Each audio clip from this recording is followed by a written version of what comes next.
Ma question suivante, en fait, c'est quels sont les pièges à éviter lorsqu'on choisit un miel quand on va le choisir dans un commerce ou ailleurs. Ah, Euh, Parce qu'il alors existe plusieurs sortes de miel. On voit par exemple souvent un miel produit hors Union européenne, tout ça. Alors, quels sont alors les moi, pièges à éviter? alors moi, je suis un pur et dur, hein.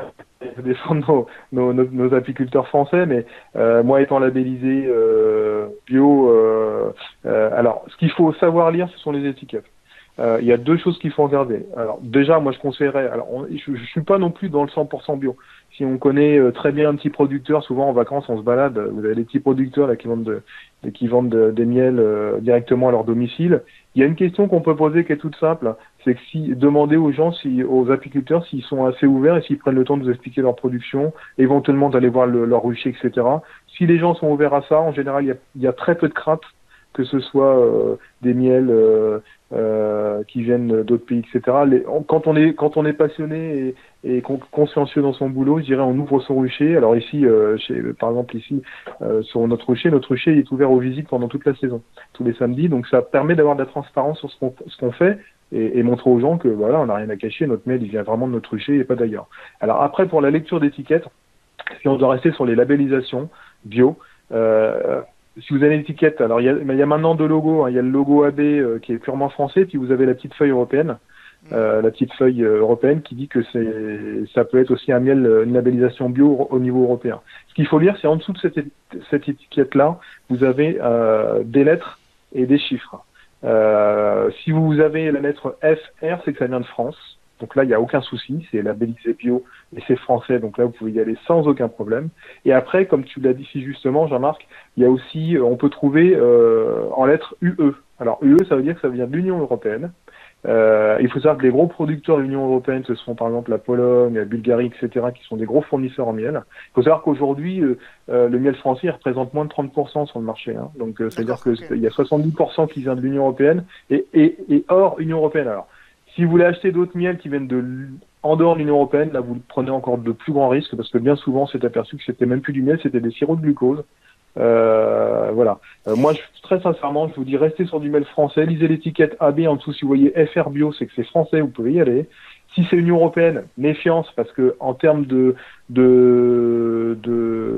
concentré de miel dans le pot, vous pouvez avoir l'addition de plusieurs récoltes, donc de plusieurs miels D'accord, différents. Normalement, ça doit être indiqué quelque part sur d'accord. le pot. Parce que, Et puis, si vous prenez du français AB, normalement, c'est 100%, il n'y a pas de mélange de miel, donc vous pouvez y d'accord. aller sans aucun problème. D'accord. Quand tu dis, parce que hier, avant de faire cette interview, bon, je suis allé regarder les étiquettes. Il y a marqué miel hors Europe, tout ça, mais il n'y a pas marqué, par exemple, si y a du fructuose rajouté, ou si Bah non, non, non, effectivement, c'est pas les obligatoire de le scandales marquer, qu'on ça? c'est pas une obligation. Je veux dire, si à partir du moment où ils ont la labellisation bio, ils sont pas obligés de mettre le contenu de ce qu'il y a à l'intérieur du pot. Bon, c'est censé être du miel, hein, bien sûr. Mais par contre, moi, j'ai vu dans certains magasins bio, quand je regardais, parce que je m'intéresse à ce qui se fait, je prends aussi je regarde les étiquettes des autres producteurs, notamment ceux qui viennent de l'Union européenne, des pays de l'Est.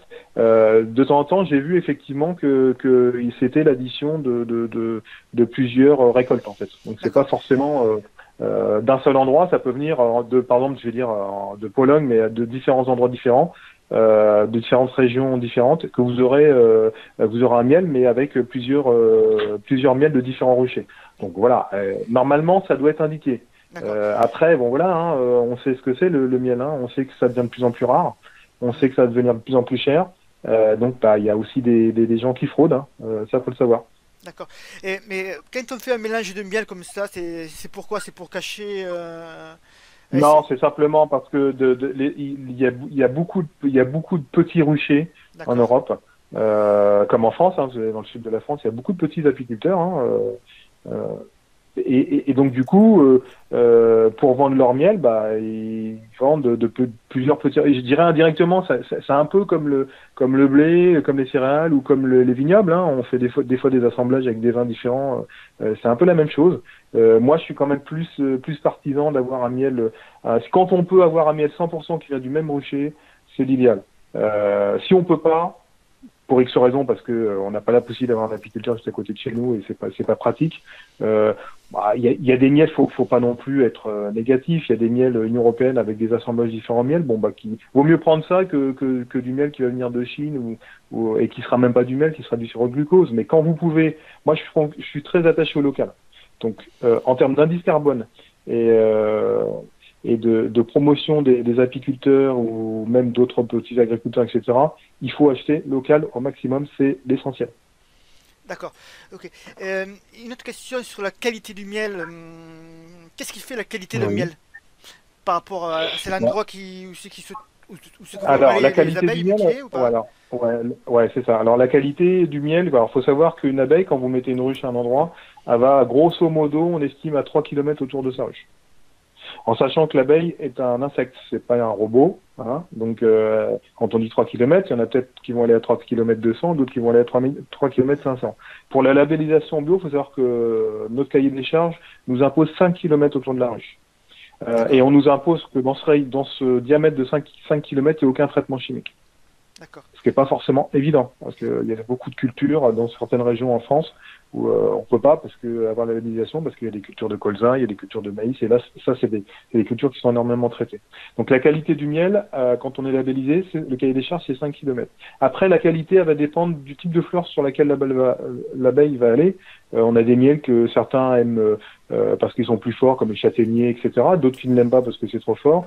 Et puis ce qu'on retrouve souvent, c'est du miel de thym dans le sud de la France, l'acacia, voilà, ça c'est des miels qui sont assez recherchés pour D'accord. leur qualité, parce qu'ils sont assez purs. Moi ici, en Normandie, j'ai un miel toute fleur, en sachant que je fais 2 récoltes, hein, j'en fais une au printemps et j'en fais une autre en été. Pourquoi 2 récoltes? Parce que les fleurs sont différentes entre le printemps et l'été. Donc, ce qui donne des saveurs un peu différentes au miel. On dira que l'été est un peu plus savoureux parce que les fleurs sont un peu plus parfumées. D'accord. Et, hum, et ensuite, une fois bon, qu'on a choisi son miel, qu'on l'achète, tout ça, et qu'on se met à la cuisine, quelles sont tes Ouais. recommandations pour la cuisine notamment? Parce que tu vois, dans le mag des coureurs, là, j'ai mis des recettes de gâteaux à base de miel. Oui, Par oui. contre, le miel cuit, donc du coup, il doit perdre de ses Ah bah propriétés, non? oui, oui, je vais pas être méchant, mais tu perds 80% des bienfaits du miel. Après, de toute façon, quand on travaille le miel en cuisine gâteau sport, etc., ce que tu veux, hein, à partir du moment où tu as de la cuisson qui est au-dessus de 70 degrés, c'est très Mhm. simple, et pas que pour le miel d'ailleurs, c'est même plus précis, c'est 68 degrés. Tu perds 80% d'efficacité de ce que tu peux retrouver comme les antioxydants dont on parlait tout à l'heure. D'accord. Euh, voilà. Après, quand on fait de la cuisine pour le miel et qu'on chauffe, c'est pour le côté sucré. C'est-à-dire pour Oui. remplacer le goût du sucre par un sucre raffiné.